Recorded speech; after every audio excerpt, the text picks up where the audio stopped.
Hi, Dr. Alex here, and welcome to one of my very occasional technical videos where I'm talking about some computer-related issues which are more generally related to my video production challenges and how to overcome them.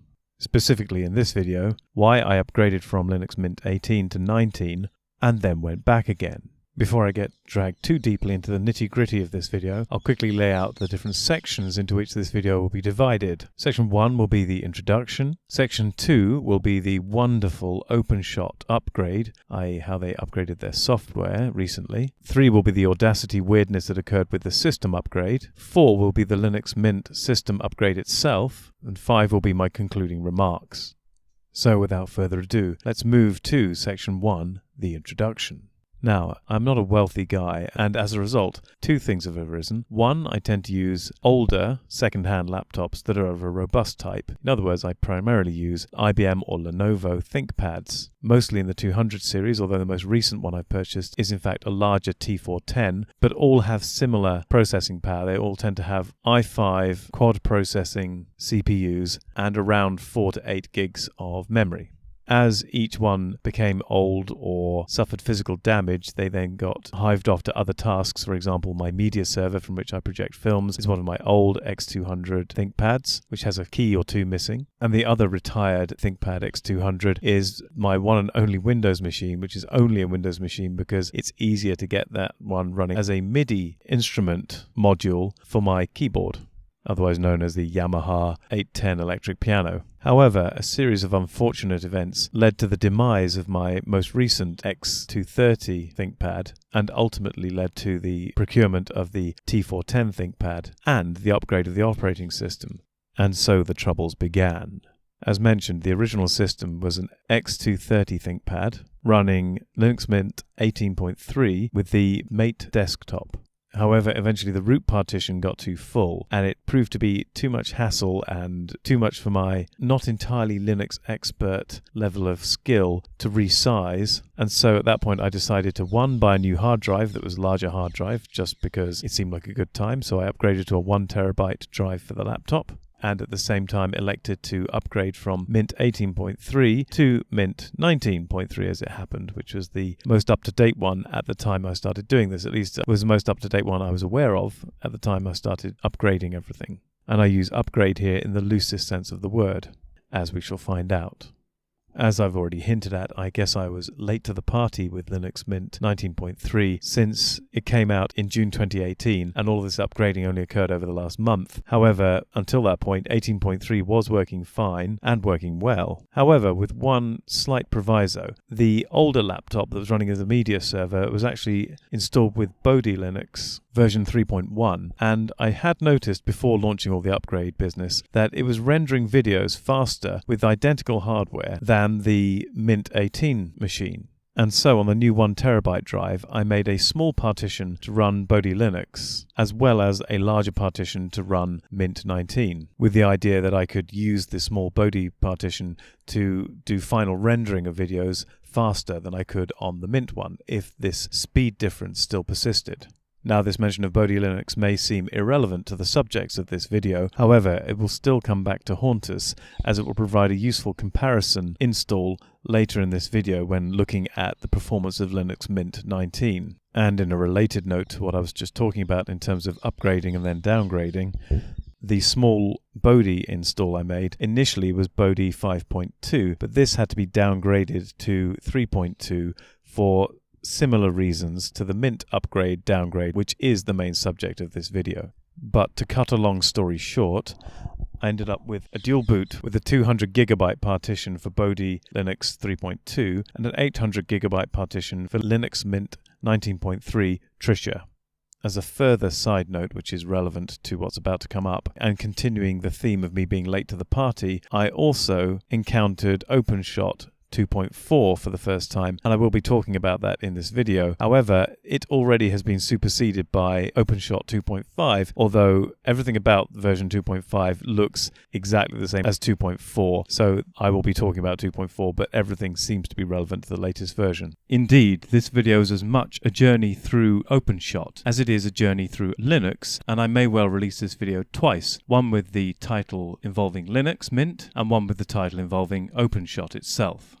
Similarly, not only was I late to the party in terms of upgrading to Linux Mint 19.3, which was released in 2018, but at the time of recording of this video, it seems Linux Mint version 20 is already released. However, I imagine most of the problems I'm outlining with Linux Mint 19.3 are just as relevant with Linux Mint 20, because I can't really see them moving backwards from the problems that they've introduced with version 19. But anyway, as mentioned, I ended up with a dual boot with Bodhi 3.2 and Linux Mint 19 on my main laptop. And now we move into the reasons why it did not stay that way.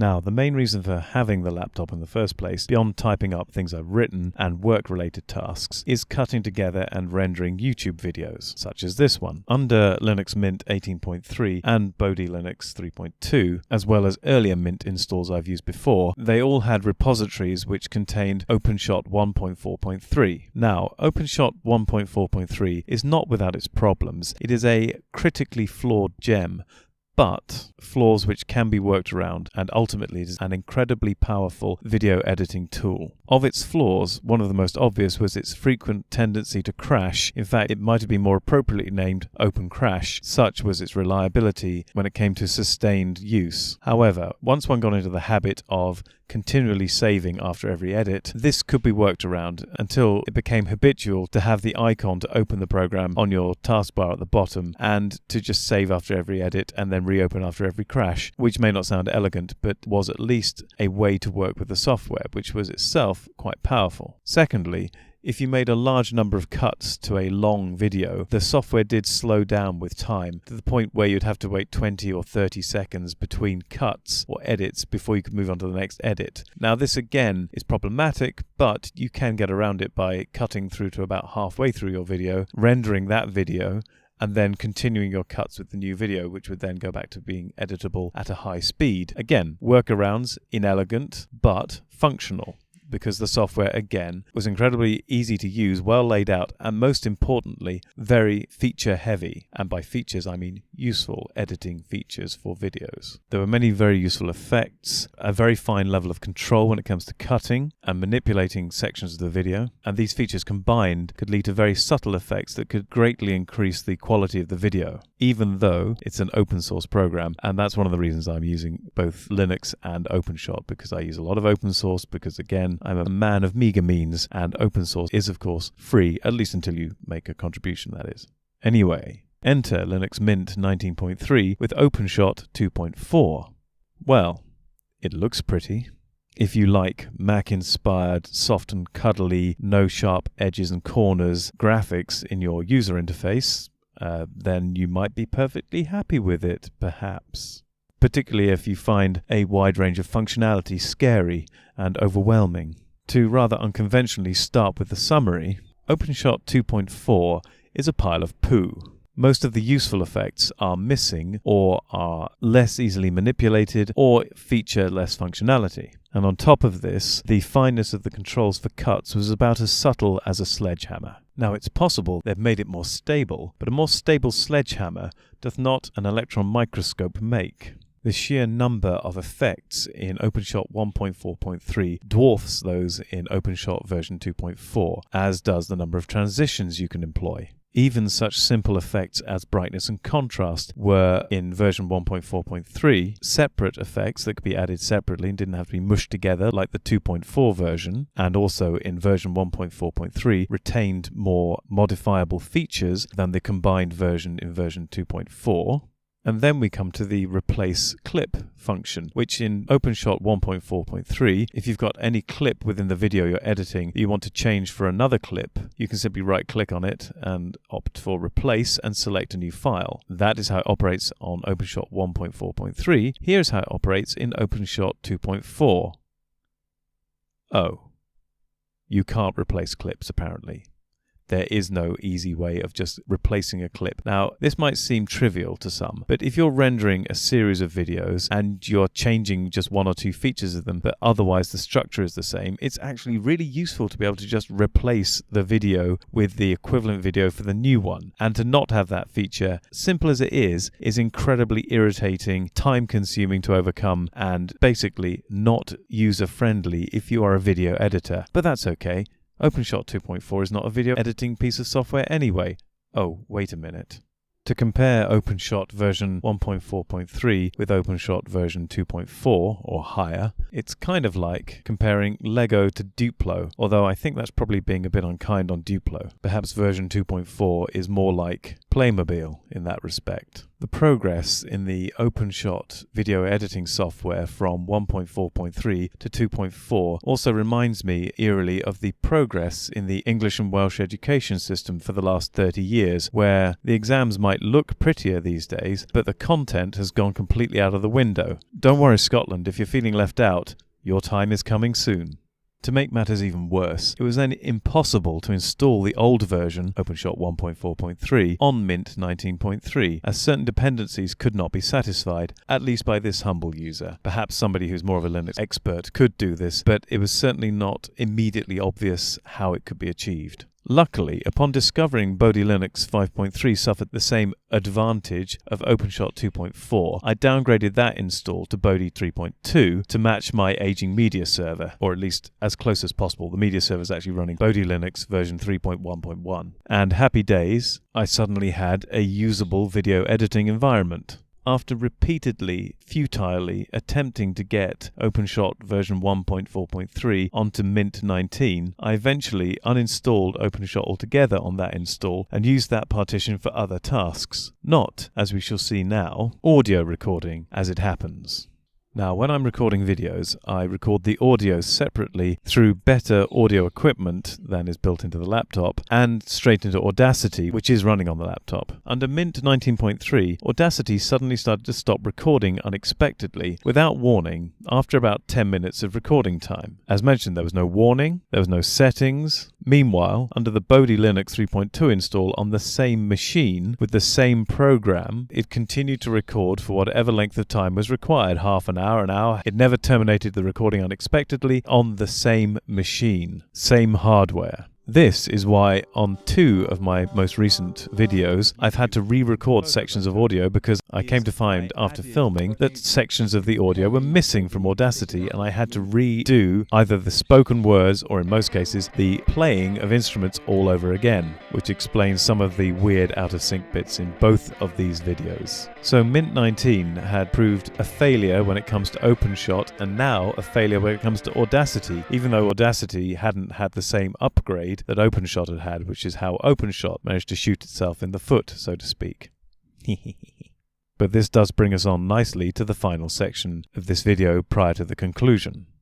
Ah well, at least if the Linux Mint 19 partition had failed when it came to recording video and had subsequently failed when it came to recording audio, at least the system itself seemed pretty fast and stable. In my upgrade to version 19, I'd also changed from the Mate desktop environment to the XFCE lightweight desktop environment to further speed up the performance of the operating system on this laptop. And at first this seemed successful. However, as time went on, and not much time by any means, it began to get stuttery and slow. Everything was kept up to date. The majority of the 800 gigabyte partition was still empty, and therefore it wasn't as if the hard drive was suddenly getting clogged up. But this stuttery, laggy behavior was the final straw. At this point, I reinstalled Mint 18.3.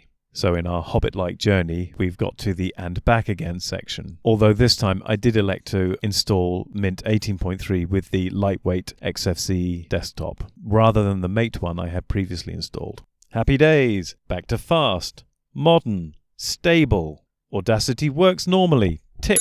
OpenShot installed from Software Manager 1.4.3. Tick.